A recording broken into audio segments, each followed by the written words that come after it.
मलुकदास के बाद देखते हैं अक्षर अनन्य को। निर्गुण धारा के ज्ञानाश्रयी शाखा के कवि हैं अक्षर अनन्य।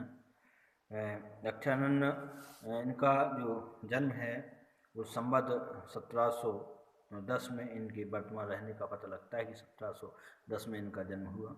ये दतिया रियासत के अंतर्गत सेनुहरा के कायस्थ थे। सेनुहरा के कायस्थ जाति के थे और कुछ दिनों तक दतिया के जो राजा थे पृथ्वीचंद के दीवाने थे। दतिया के राजा थे पृथ्वीचंद, उनके ये अक्षर अनन्य क्या थे, दीवाने थे। पीछे ये विरक्त होकर पन्ना में रहने लगे और प्रसिद्ध छत्रसाल इनके शिष्य हुए। एक बार ये छत्रसाल से किसी बात पे अप्रसन्न होकर जंगल में चले गए। पता लगने पर जब महाराज छत्रसाल क्षमा प्रार्थना के लिए इनके पास गए तब इन्हें एक झाड़ी के पास खूब पैर फैलाकर लेटे हुए पाया। पैर लेटा के आराम से लेटे थे महाराज अक्षरानंद जी। महाराज ने पूछा कि पाँव पसारा कब से, तो चट से उन्होंने उत्तर मिला कि हाथ समेटा जब से आपने हाथ समेट लिया तब से हमने पाँव पसार लिया।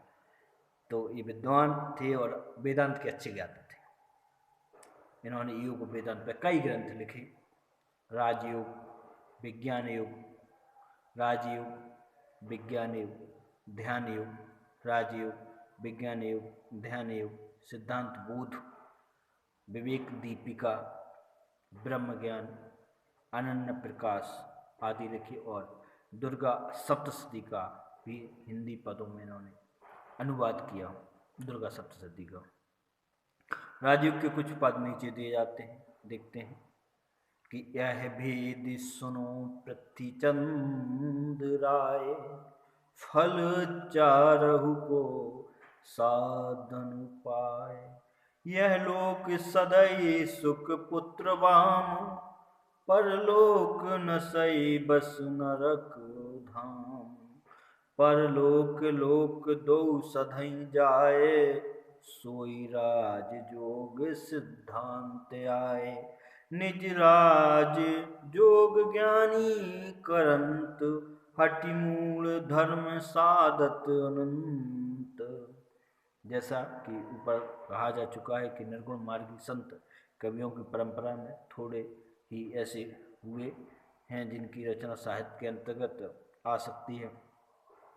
शिक्षितों का समावेश कम होने से इनकी वाणी अधिकतर सामुदायिकता को काम की है। उसमें मानव जीवन के भावनाओं की वह विस्तृत व्यंजना नहीं है जो साधारण जन समाज को आकर्षित कर सके। इस प्रकार के संतों की परंपरा यद्यपि बराबर चलती रही और एक नए पंथ निकलता रहे, देश के सामान्य साहित्य पर इनका कोई प्रभाव ना रहा। दादू दयाल की शिष्य परंपरा में जगजीवन दास या जगजीवन साहब हुए जो संवत 1818 के लगभग वर्तमान थे। ये चंदेल ठाकुर थे, कोटवा बाराबंकी के निवासी थे। इन्होंने अपना एक अलग सत्यनामी संप्रदाय चलाया, सत्यनामी नाम का। इनकी वाणी में साधारण ज्ञान चर्चा है। इनके शिष्य डू लमदास हुए जिन्होंने एक शब्दावली लिखी। उनके शिष्य तोवरदास और पहलवान दास हुए। तुलसी साहब, गोविंद साहब, भीका साहब, पलटू साहब आदि अनेक संत हुए।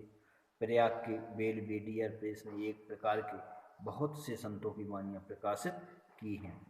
निर्गुण पंथ के संतों के संबंध में यह अच्छी तरह समझ रखना चाहिए कि उनमें कोई दार्शनिक व्यवस्था दिखाने का प्रयत्न व्यर्थ है।